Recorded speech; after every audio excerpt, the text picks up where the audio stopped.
membres permanents du Conseil de sécurité des Nations Unies doivent se réunir pour changer fondamentalement leur comportement. Nous ne pouvons tout simplement pas nous réveiller chaque matin et nous coucher chaque soir, vous savez, avec un tweet d'un président de la République menaçant le monde entier. S'engager dans la guerre. C'est-à-dire qu'ils prennent tous leurs décisions sans consulter l'ONU, dont ils sont membres et font partie du Conseil de sécurité. Qui nous a demandé la permission d'envahir l'Irak? Personne. Où sont les armes chimiques qui étaient censées se trouver en Irak? Il n'y en avait aucune. À qui la France et l'Angleterre ont-elles demandé d'envahir la Libye? À personne. Quel tort Kadhafi causait-il réellement à ce moment-là? Absolument aucun. À qui Poutine a-t-il demandé la permission d'envahir l'Ukraine? Absolument à personne. À qui Trump a-t-il demandé la permission d'envahir l'Iran? À personne. À qui Israël a-t-il demandé la permission d'envahir la bande de Gaza, comme ils l'ont fait sans demander à personne? Qui a demandé l'invasion du Venezuela? Personne. Ce que je veux dire, c'est que ce sont des décisions unilatérales qui ne respectent pas le forum auquel ces personnes participent. Et si nous n'avons pas une discussion sérieuse à ce sujet, absolument rien ne changera. Rien ne changera du tout. En fait, la situation ne fera qu'empirer.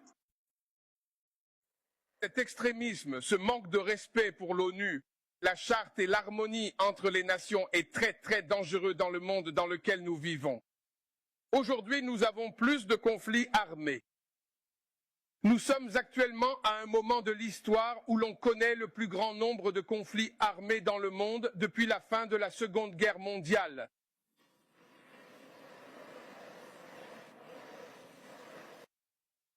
Et le Conseil de sécurité des Nations Unies ne tient pas ces réunions. Ses membres permanents ne sont pas présents. C'est toujours juste le représentant de l'ambassadeur. Et quand on essaie d'approuver quelque chose, il y a le droit de veto. Et cela ne fonctionne tout simplement pas parce qu'un seul membre peut opposer son veto.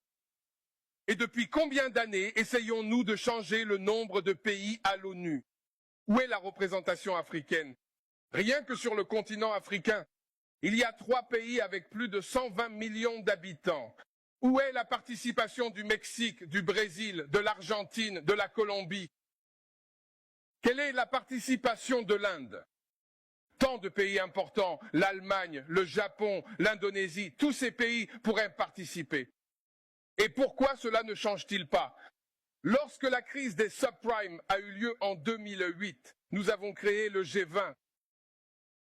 Pourquoi faire? Pour essayer de résoudre la crise. Nous avons essayé de changer le FMI, nous avons essayé de changer la Banque mondiale, mais rien n'a changé. Donc je crois que cette démocratie, la démocratie dont nous, en tant que chefs d'État, devons discuter et que nous devons exiger que l'ONU, le secrétaire général, vous le savez, convoque des réunions extraordinaires, même sans consulter les 5 membres du Conseil de sécurité. L'ONU. On ne peut rester silencieux et se contenter de regarder ce qui se passe dans le monde. Trump envahit l'Iran. Et puis soudain, le prix des haricots augmente au Brésil, celui du charbon grimpe au Mexique et l'essence devient plus chère dans un autre pays. Autrement dit, ce sont les pauvres qui, en fin de compte, paieront le prix de l'irresponsabilité de guerre que personne ne souhaite vraiment. C'est ce comportement démocratique des pays que nous devons véritablement aborder avec le plus grand sérieux. Le monde n'a pas besoin de guerre. On demande à tous, membres de l'ONU, de lire le règlement de l'ONU. Lisez la charte et la décision qui a créé le Conseil de sécurité avec un membre permanent. Lisez-la. Et si vous sentez que vous ne remplissez pas vraiment votre devoir, alors vous devez démissionner ou bien